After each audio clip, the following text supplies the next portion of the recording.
She never imagined that a knock on her door would change 14 lives forever. March 1945, small-town Indiana. The war raged across two oceans while Martha Henderson kneaded bread in her kitchen. Flour dusted her worn apron. The radio crackled with news from the Pacific. Her own son fought somewhere in France. She hadn't heard from him in 3 months. Then came the knock.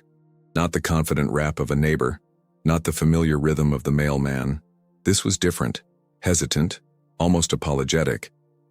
When she opened that door, 14 pairs of exhausted eyes stared back at her. Soldiers. Boys, really. Their uniforms torn and muddy, fresh off the train from Camp Atterbury.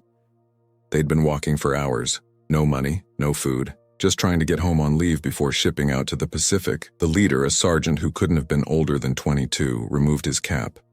His hands shook slightly. "Ma'am, we're sorry to bother you. We saw your light on.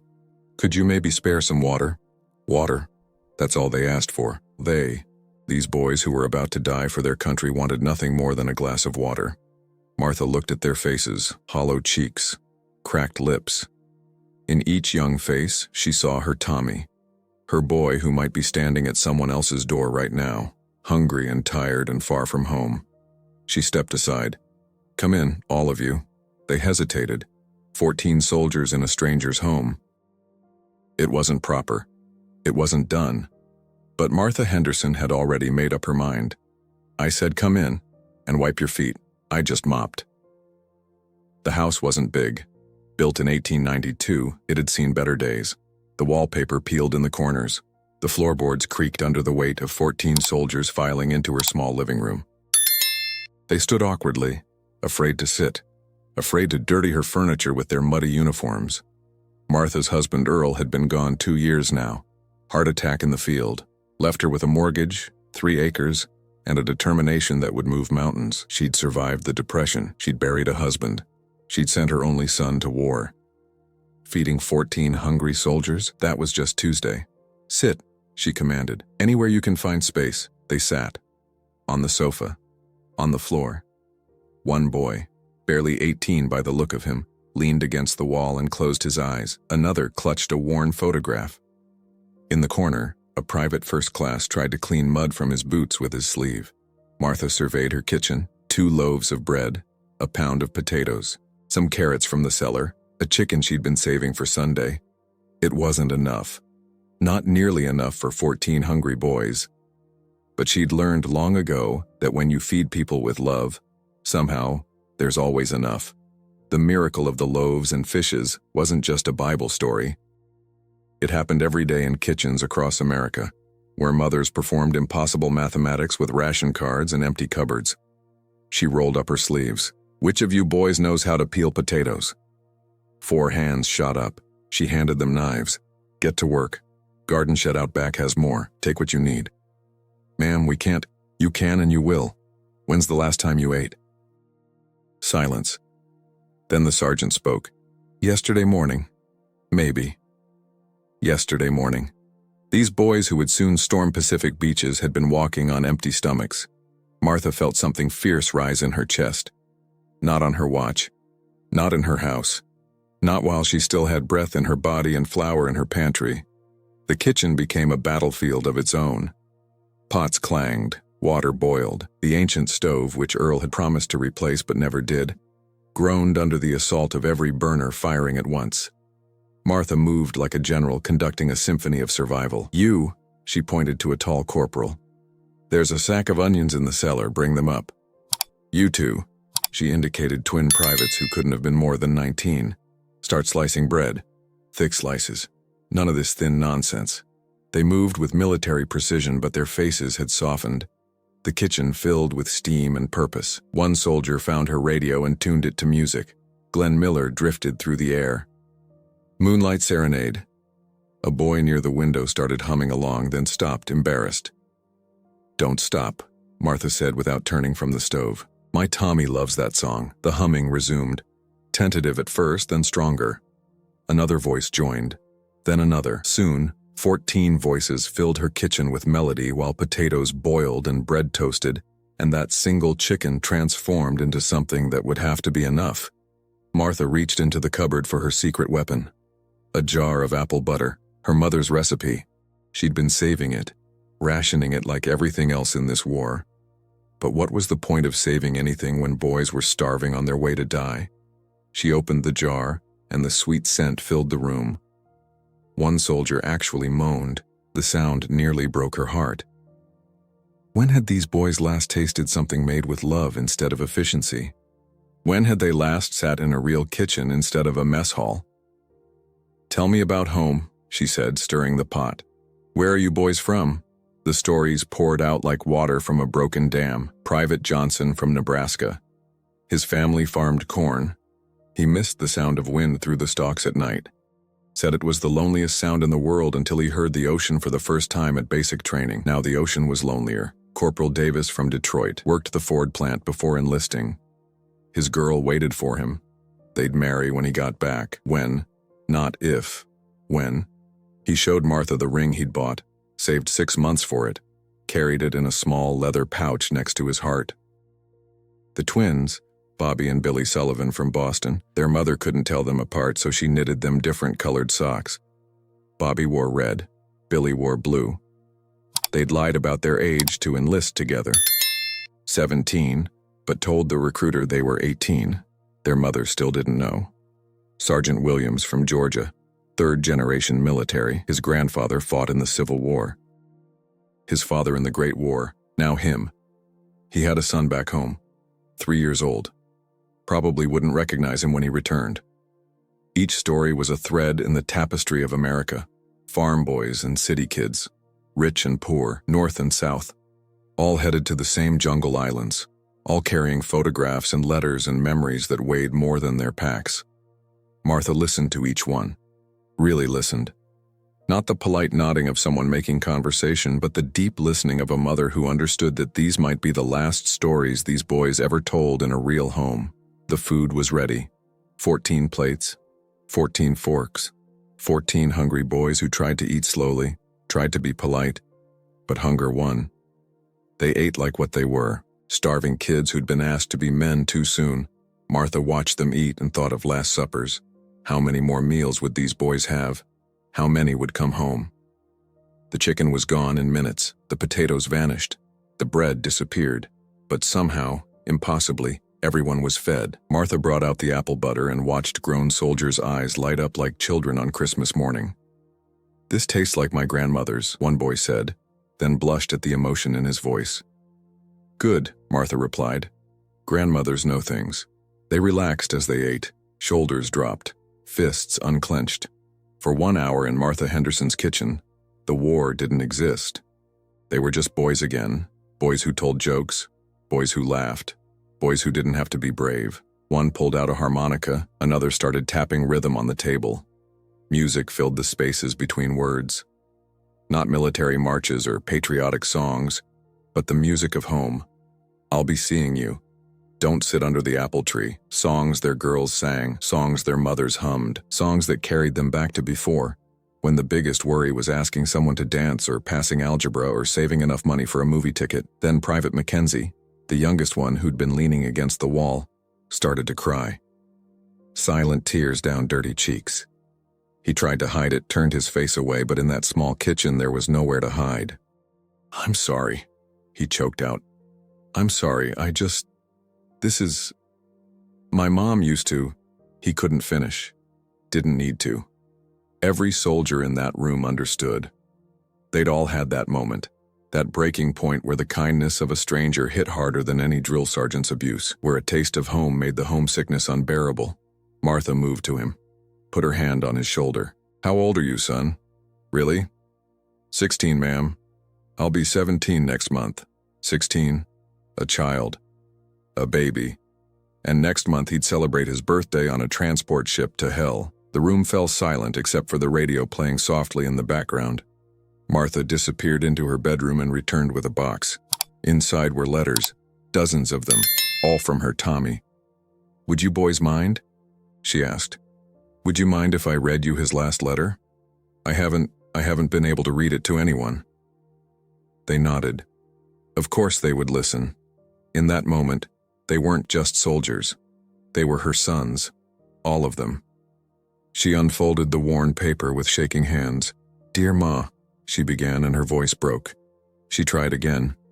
"Dear Ma, by the time you get this we'll have moved again. Can't say where. You know how it is. But I'm okay. Eating good. The guys here are swell. There's this fellow from Texas who tells the worst jokes you ever heard, but somehow they're funny when you haven't laughed in a while." The soldiers leaned in. In Tommy's words they heard their own letters home. The careful cheerfulness, the deliberate omissions, the desperate attempt to protect mothers from the truth.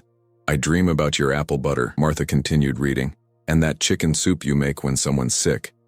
Funny how you don't appreciate things until they're gone. Tell the Hendersons down the road I said hello. Tell them their boy David is here with me. We look out for each other. That's what you do here. You find a buddy and you stick together no matter what." She folded the letter carefully. "That's the last one I got.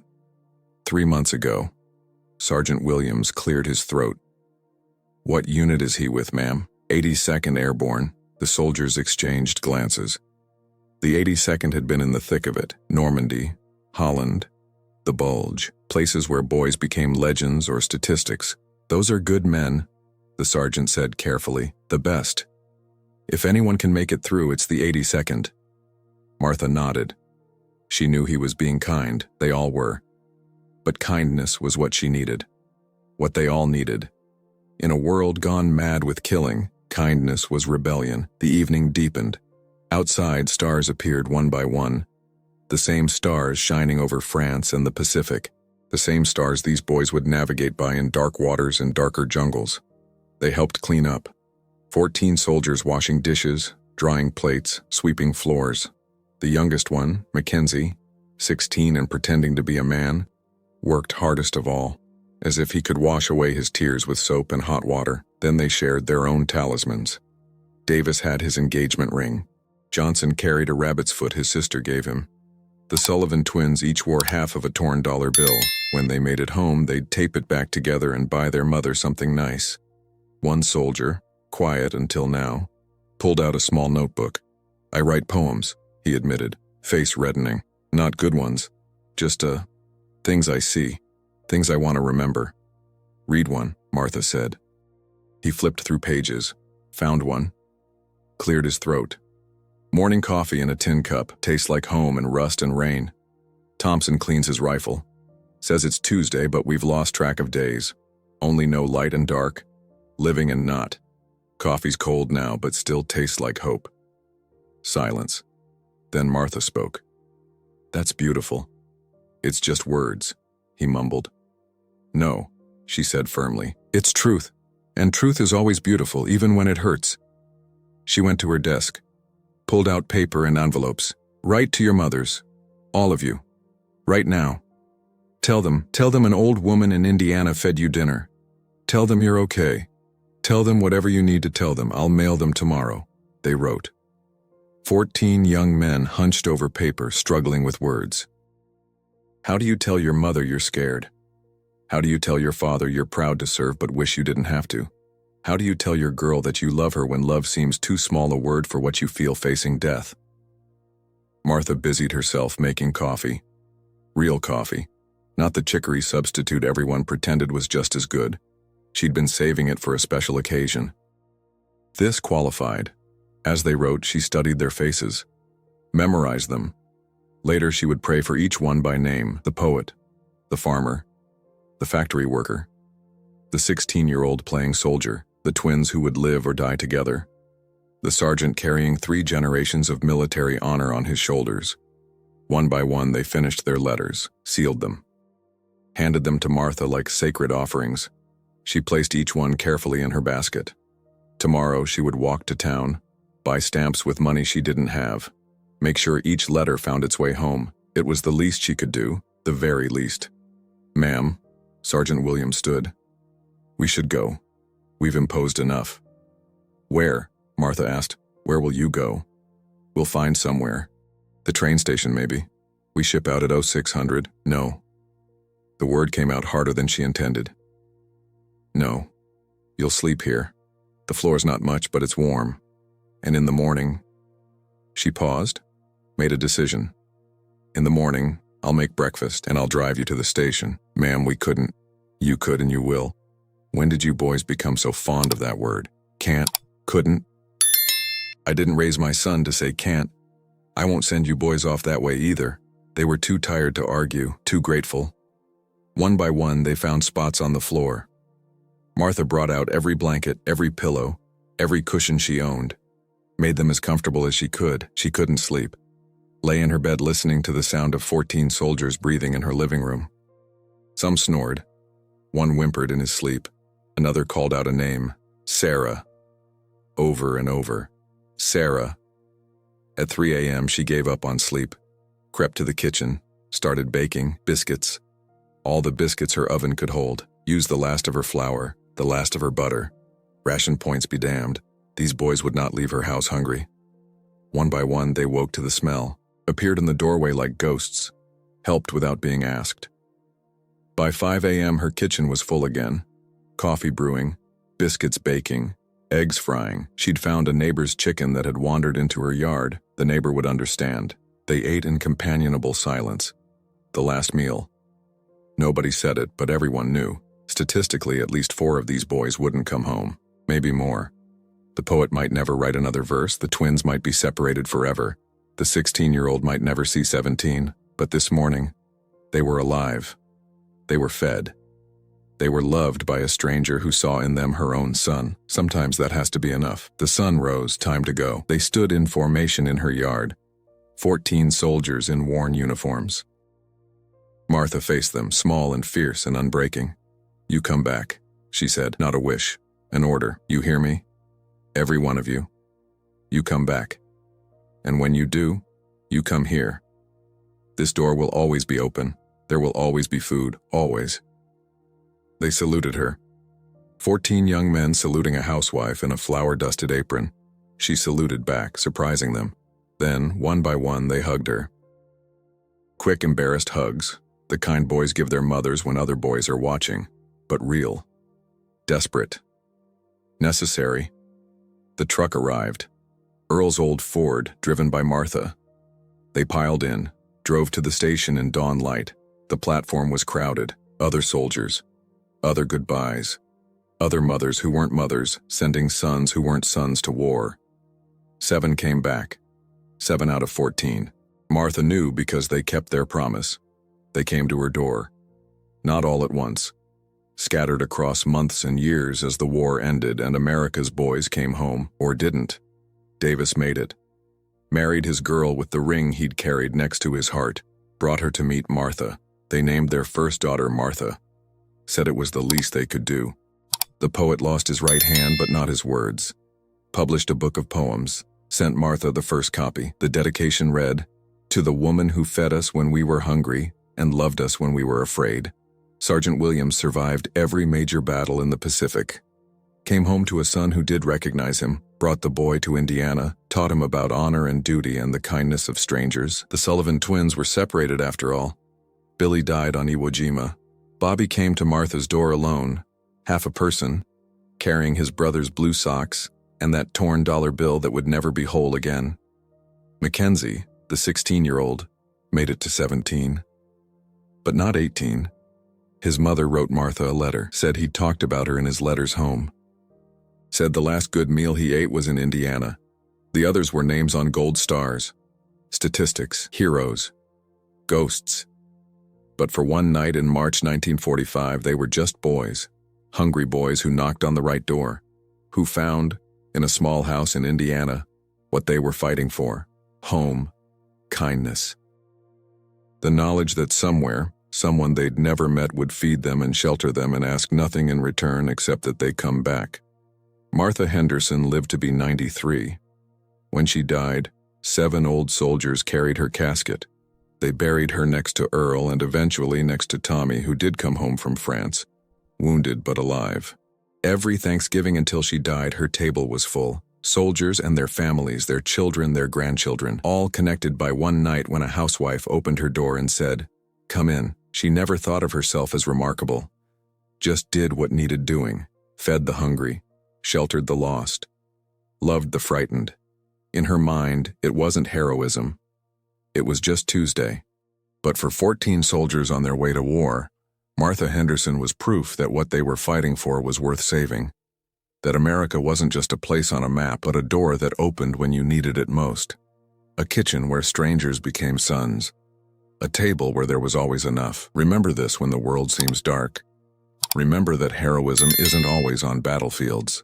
Sometimes it's in kitchens, in the simple act of saying, "Come in, sit, eat."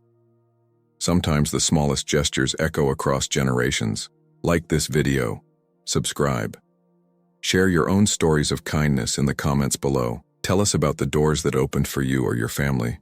Because this channel isn't just about wars and battles. It's about the courage to be kind when the world is cruel. It's about the mothers and fathers and neighbors who fed armies one soldier at a time. It's about remembering that history is made not just by generals and presidents, but by housewives with flour on their aprons and love in their hearts. And if Martha Henderson taught us anything, it's this. There's always room at the table, always another blanket, always enough love to go around.